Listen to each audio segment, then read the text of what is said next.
est venue d'un constat, je dirais. Un constat qui est un paradoxe. On n'arrête pas de parler de la religion, partout. La presse regorge d'allusions à la religion, on parle de violences religieuses dans notre monde un peu en déséquilibre, on parle de religion dans les débats publics, et en même temps, on vit dans une société qui s'est terriblement éloignée de la religion, où on ne croit plus beaucoup, où on ne pratique plus guère. Et donc il y a là un paradoxe que nous voulions interroger. Voilà pourquoi nous avons organisé ces 2 journées pour mener des débats qui tentaient de répondre au questionnement qu'engendre ce paradoxe. Nous avions déjà envisagé de faire ce festival il y a 1 an et demi. Ça fait 1 an et demi que nous le préparons. Bien sûr, nous nous sommes retrouvés dans ce terrible contexte des attentats, mais ça ne nous a pas fait dévier de notre chemin. Nous avons maintenu le même programme, en sachant bien entendu que les débats que nous allions mener seraient nourris par cette violence qui s'est exprimée durant l'année qui vient de s'écouler, et que dans le même temps, forcément, on allait aborder différemment les questions à la lumière de cette violence religieuse et politique aussi qui s'est exprimée ces derniers mois.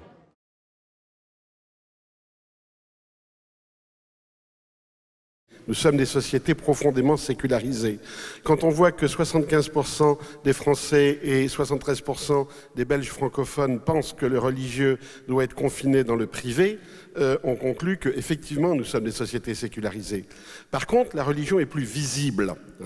Et elle est plus visible non pas parce qu'elle est plus forte, mais parce qu'elle est plus isolée. Parce que la religion maintenant, et toutes les religions, sont de plus en plus en décalage avec la culture dominante. Le religieux, il est partout dans la sphère publique. Il n'est pas simplement restreint à la sphère privée. On le voit dans les médias. C'était intéressant de voir ces derniers jours ce qui s'est passé autour de ce débat, autour des Vénus couvertes du Capitole lors de la visite de Rouhani. On voit à quel point ça donne lieu même de très nombreuses blagues, tellement qu'il y a quelque chose de grotesque dans ce débat de cacher, voilà, jusqu'où va-t-on aller pour cacher ce que l'on est, qui on est, et prendre en compte le problème qu'a un autre avec l'altérité. Il y en a une belle aujourd'hui d'apparence qui nous guette, c'est justement l'apparence qu'il y aurait un retour du religieux. Il me semble que derrière ce retour apparent du religieux, c'est autre chose qui fait retour. C'est bien autre chose qui fait retour. Cette autre chose qui fait retour, c'est ce qui était assuré traditionnellement par le religieux. C'est ce qui était, pendant des millénaires, dans tous les bassins de civilisation, dans tous les bassins de culture, assumé par la religion. Qu'est-ce que c'est? C'est le besoin de sens, c'est le besoin de communion, et c'est le besoin de partager dans la cité quelque chose de fort entre nous tous. Le retour du religieux, ou ce qu'on appelle le retour du religieux, on se laisse hypnotiser par cela parce que c'est ce qui nous inquiète le plus. Se relier à soi-même, se relier à l'autre, c'est l'étymologie même de la religion qui a toujours voulu, à la fois de façon verticale avec des dieux et de façon horizontale entre les hommes, relier justement. Il n'y a pas de retour du religieux, parce que ça voudrait dire qu'on reviendrait à une situation qui existait antérieurement, ce qui n'est pas du tout le cas. La sécularisation a gagné aujourd'hui. On est dans une société très sécularisée. Et en fait, la pratique religieuse diminue, même chez les musulmans. Elle n'augmente pas. Par contre, ce qu'on voit, c'est une nouvelle visibilité du religieux. Justement parce que le religieux n'est plus finalement enraciné dans la culture dominante d'aujourd'hui, qui est profondément séculière. Alors le religieux, d'un seul coup, se voit et apparaît, je dirais, en contradiction ou du moins en décalage par rapport aux valeurs séculières dominantes.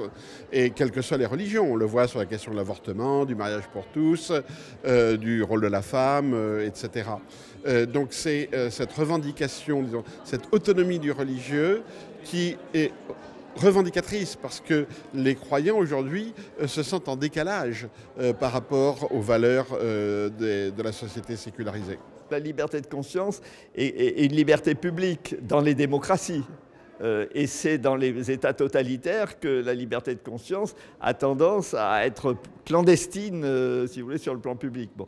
Et moi, je crois qu'il faut raisonner à partir de l'égalité, c'est-à-dire que la religion est publique comme l'irreligion est publique. L'athéisme a le droit de se dire publiquement, le refus de la religion a le droit de se dire publiquement, et de même la religion. Alors tout ça doit se faire justement dans le respect des opinions divergentes et dans un débat le plus serein possible sur le plan de la démocratie. Mais c'est normal aussi que dans une démocratie, il y ait certaines tensions. Simplement, ces tensions ne doivent pas être violentes, elles doivent être pacifiques.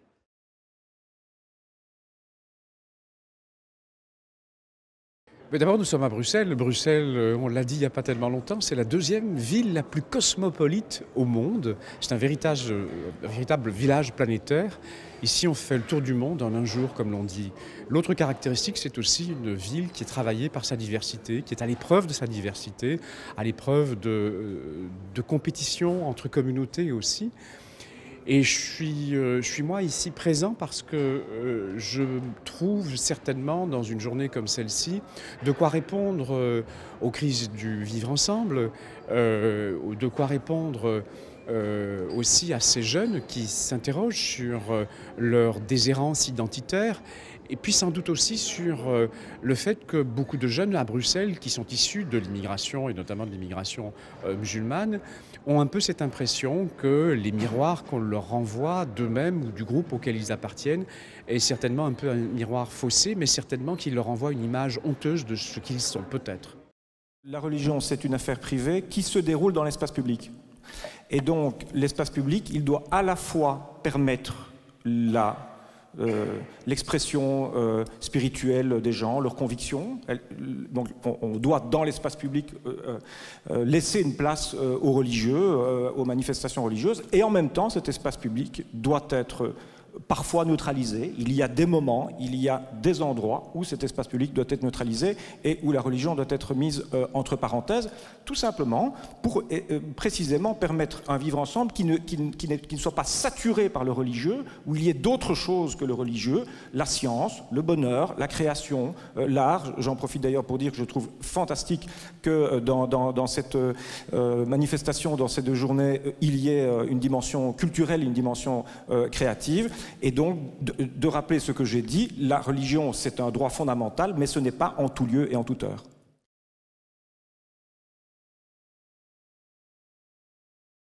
Moi, ce qui me frappe, là où il y a un avant et un après 7 janvier, ou peut-être même 13 novembre, c'est que je trouve qu'on ne s'est jamais autant interrogé sur ce qu'est vraiment une religion. C'est-à-dire que le rapport entre le public, le privé, les signes admis, ceux qui ne doivent pas l'être, les valeurs, c'est quelque chose avec lequel on vit depuis au fond très longtemps. C'est des débats qui nous accompagnent depuis longtemps. Moi, il me semble que depuis précisément cela, donc ces pancartes je suis Charlie, mais qui était aussi décliné en je suis juif, je suis musulman, je suis policier, par des tas de gens dans les manifestations qui en général n'étaient rien de tout cela. Et donc, je suis d'accord, il y a une vraie quête identitaire qui ne concerne pas que les musulmans ou les croyants ou les non-croyants et qui vise à interroger, et c'est pour ça que ce week-end tombe aussi très bien pour interroger le phénomène religieux.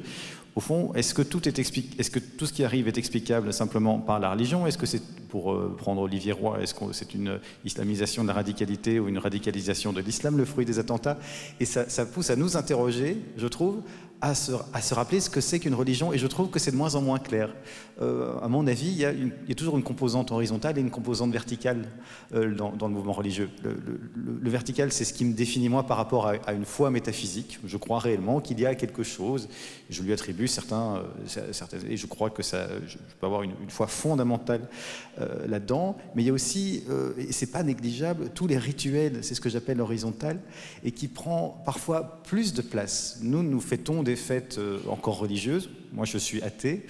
Mais si je ne vais pas voir ma mère à Noël, je vais avoir de gros problèmes. Parce que nous avons gardé en nous une série de rites dans lesquels nous tenons. Il y a des gens qui sont musulmans de culture, qui n'ont plus ce rapport vertical, par exemple, et qui vont, bien sûr, aller à des ruptures du jeûne ou jouer le jeu du ramadan, peut-être simplement en solidarité plutôt qu'en autre chose. Et tout d'un coup, nous sommes interpellés par des religions qui viennent nous rappeler que notre espace public n'est pas si neutre, que notre calendrier des congé n'est pas si neutre et qui nous demande à pouvoir s'inscrire dans cette histoire. Et quelque part, quand on dit que la religion est devenue très discrète, non, mais nous ne la voyons plus et nous nous sommes habitués à une manière de s'exprimer qui ne dérange pas. Et tout à coup, nous voyons des personnes qui disent « nous vivons notre religion comme quelque chose de différent, avec un besoin qu'Okinakis leur donne raison, qui est un besoin de s'exprimer, n'ont pas envie d'être mutilés dans l'expression de leur religion, ne se sentent pas, empêchées d'exprimer qu'elles ne menacent pas nos démocraties, elles ont envie de participer à la démocratie, mais sans être les mutilées de leur identité religieuse. Et ça nous interpelle beaucoup. Et c'est ça qui est fascinant. notamment dans ces jeunes qui se radicalisent à toute vitesse et qui du coup poussent les médias et les intellectuels et tout le monde à s'interroger sur ce qu'est vraiment une religion. C'est très frappant de voir que vous avez beaucoup de ces djihadistes qui se radicalisent en fait très très vite, qui n'avaient pas du tout la même foi que celle de leurs parents ou leurs grands-parents. Il n'y avait effectivement rien de salafiste, qui venait d'un islam beaucoup plus apaisé venant du Maroc et d'ailleurs, et qui arrivent à se radicaliser parfois tout seuls ou au contact de quelques personnes, parfois seulement par Internet, et qui sont dans un rapport qui n'emprunte pas seulement à la religion, mais à une forme de nihilisme. Je ne dis pas seulement parce qu'il ne faut pas non plus exonérer les religions de ce qui se passe. Tout discours entier qui vous propose une vision du monde porte évidemment une responsabilité vis-à-vis de la manière dont il est lu. Et donc comment parler de religion aujourd'hui ? D'une part en arrivant à montrer que ce n'est pas si simple, que chaque personne peut avoir un rapport différencié à sa religion. Dans les femmes voilées, à mon avis, vous n'en avez pas deux qui portent le voile pour la même raison. Il y a la tradition religieuse, il y a la contrainte, ça existe aussi. Il y a le fait que je vais porter le voile exprès parce qu'on me dit que je ne dois pas le porter, etc., etc. Et comme le dit Guy Archer, sans doute, à travers ces définitions de la religion, ou cette interrogation que nous avons, le vrai défi est de redessiner les limites correctement. Et pour moi, les limites, c'est simple. C'est d'une part qu'on reconnaisse, la métaphore économique que j'ai employée peut peut-être paraître choquante, qu'en fait, la vérité, c'est qu'il y a un libre marché des religions et des convictions.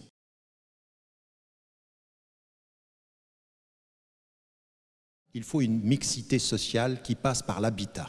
C'est-à-dire qui fasse en sorte que les ghettos de concentration de population en sortent. Mais ça veut dire quoi? Ça veut dire qu'en amont, on lutte aussi contre les discriminations à l'habitat, comme les discriminations à l'emploi. Parce que tout ça, c'est connecté. Et moi, mon problème, je l'ai dit il y a plus de 25 ans, l'islamisation des problèmes socio-économiques est problématique. J'ai envie de dire à contrario qu'il me semble qu'il y a parfois une...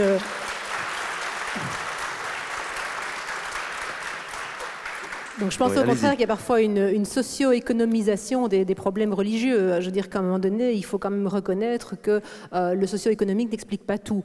À titre d'exemple, je voudrais rappeler que les terroristes du 11 septembre étaient tous des intellectuels, des universitaires, et ce n'étaient pas des gens qui étaient réduits à tenir les murs de leur cité parce que personne n'avait voulu les engager.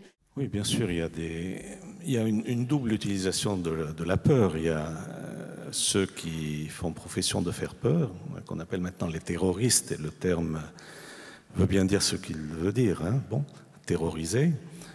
Et puis, il y a des gouvernements qui exploitent cette peur. Comme Feu Charles Pasqua avait dit, hein, on va terroriser les terroristes. Mais on terrorise également bien au-delà des terroristes. Et je regrette de voir qu'il y a des dispositifs répressifs qui sont mis en place, avec des dérapages même inquiétants dans le cas de la France, sur la question par exemple de la déchéance de la nationalité, qui exploitent la peur née de la manière tout à fait légitime des attentats que l'on a connus. Tout d'abord, pour revenir à la peur de l'autre, conjurer la peur passe tout d'abord par une connaissance des facteurs, des sources qui amènent à cette peur. Vous avez les peurs dangereuses, et celles que vous venez d'évoquer en font partie, et pas légitimes du tout. Et vous avez aussi ces peurs salvatrices, qui transforment cette peur en pulsion de vie. Qu'en est-il réellement de la réalité de la teneur des textes religieux vis-à-vis des minorités religieuses en contexte islamique? Vous savez, on peut faire dire aux textes de l'islam tout et leur contraire.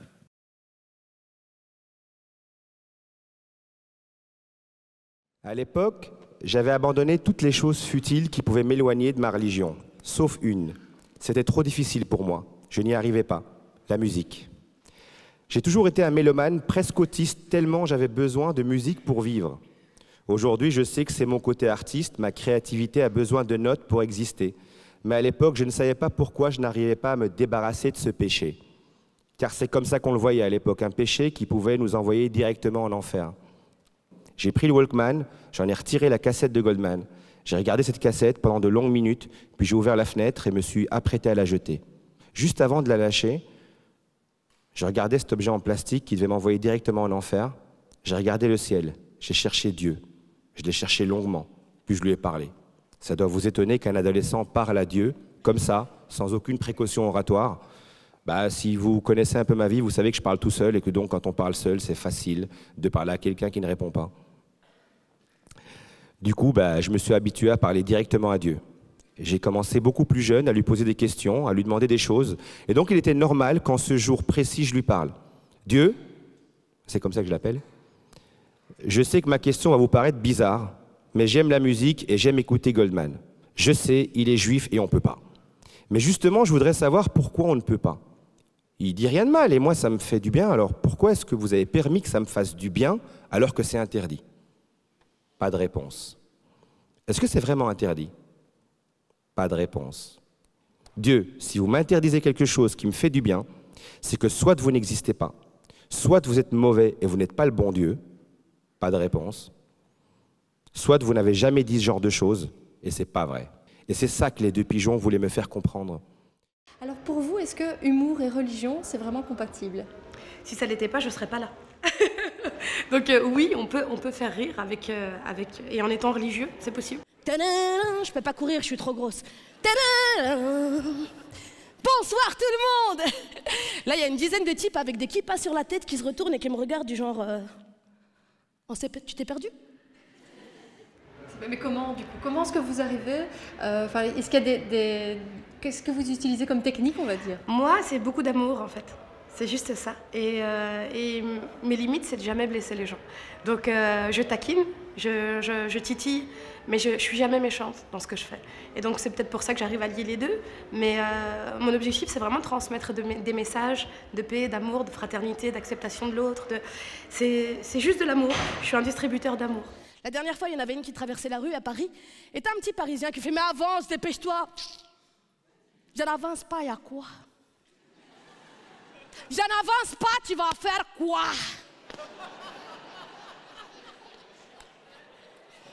Oh mais t'es pas contente, t'as qu'à rentrer dans ton pays, ok?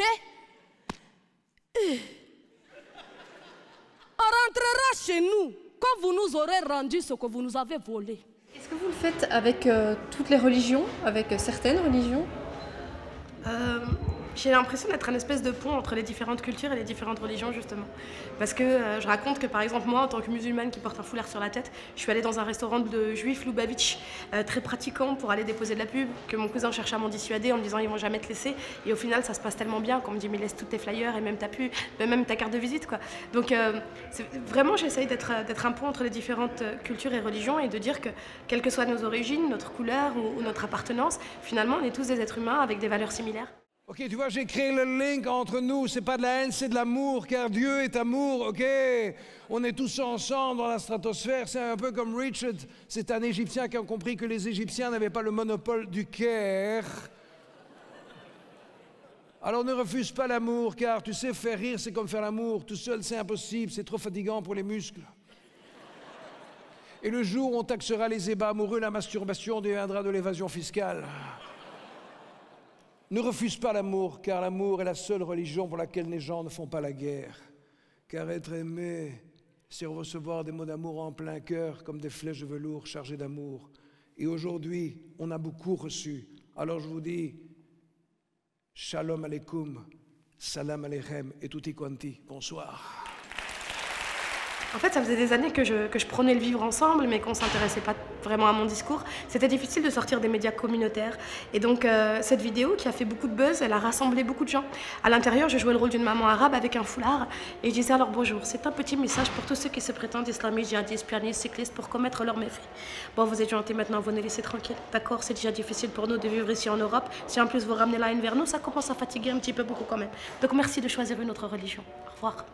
Et donc cette vidéo, elle a eu beaucoup de succès, aussi bien auprès des non-musulmans qui étaient ravis d'entendre une musulmane tenir ce discours-là, mais autant auprès des musulmans qui étaient contents qu'on porte la voix de la majorité silencieuse. L'important quand on rit des religions, c'est de rire de toutes les religions. Si Dieudonné nous écoute, qu'il la note, celle-là, ça lui fera du bien. Alors on attaque avec un premier article. Pour savoir si Dieu existe, je pense qu'il y a un début d'indice. Un cardinal nonagénaire se fracture le fémur en saluant le pape. Si Dieu existe, il est assez marrant. Je pense que Comme on dit, l'humour est la politesse du désespoir, et que des fois, il y a des situations qui sont tellement difficiles à supporter que la seule manière de pouvoir s'en échapper, c'est à travers le rire. Et donc, moi, c'est un peu toutes les souffrances que j'ai pu rencontrer dans ma vie, que j'ai transformées en rire. J'en ris moi-même et je fais rire les autres avec, ce qui leur permet également de relativiser par rapport à leur situation.